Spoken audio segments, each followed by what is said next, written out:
And part 1 of Hollywood Wives continues at 10:30 tonight after the local news headlines. Part 2 can be seen on Wednesday evening at 9 o'clock. That's all I'm going to get. Okay. For now it's champagne, but behind the joy there are moves afoot for the parents to take united action. Absolutely, without doubt. It cannot happen again. It can't. And nothing will ever compensate for the pain that it has caused. And that's it tonight. Tomorrow, bus strikes in some places, and it's Leicester Pickett's last day as a jockey. Good night.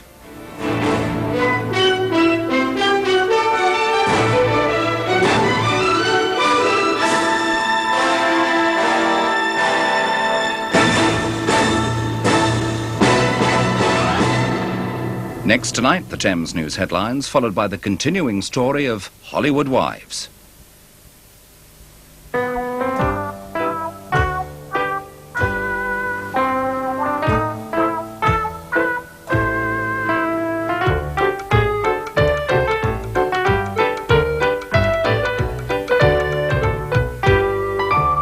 Is yours a Maxwell House? What happens when two really bright building societies get together?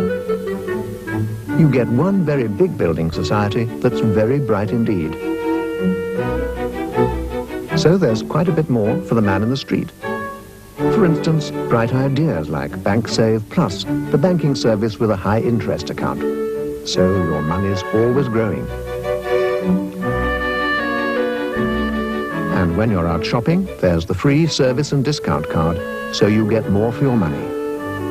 Now, wouldn't it be an idea if you got together with us? The Alliance and Leicester, a brighter idea altogether.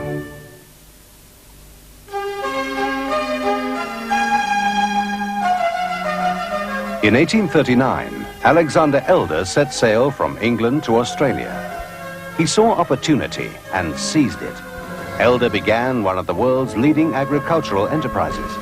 Today, Elder's IXL handles 35% of the world's traded wool and runs a worldwide finance network. But we're probably best known for brewing. Technical term is lager. That's L-A-G-E-R. Elder's IXL brews half the beer sold in Australia and markets the amber nectar in 80 countries worldwide.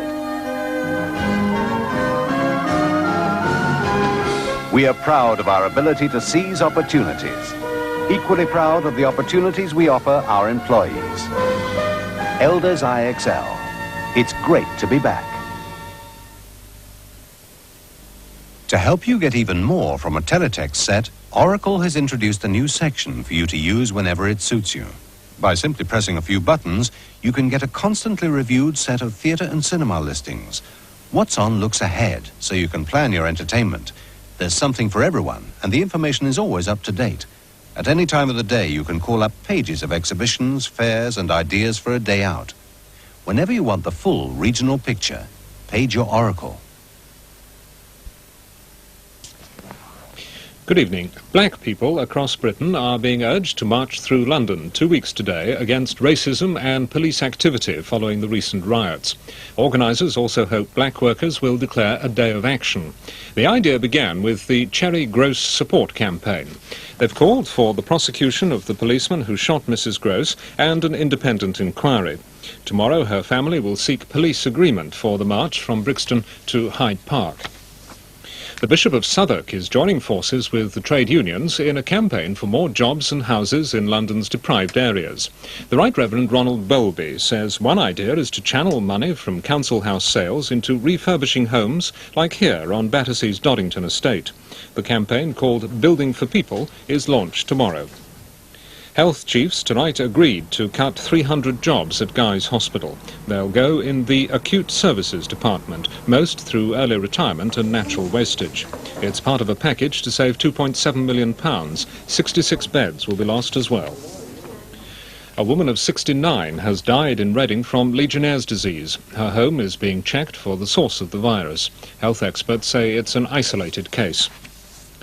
Urgent government action has been demanded to solve London's housing crisis. SHAC, the London Housing Aid Centre, reckon 25,000 families are homeless and 18,000 people are living in bed and breakfast. They say the government need to spend an extra £400 million every year for the next decade.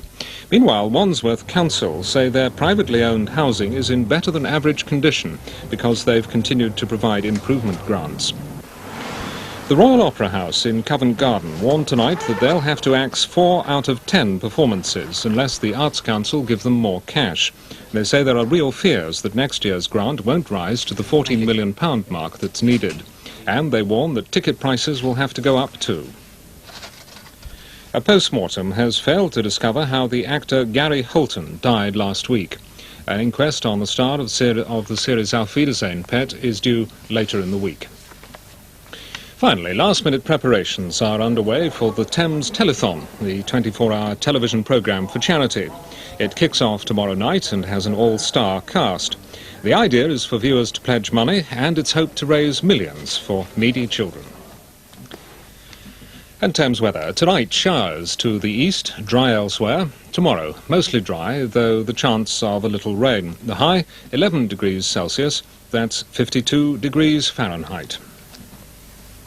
And that's it. We have more Thames news for you tomorrow. Now we return to Hollywood Wives.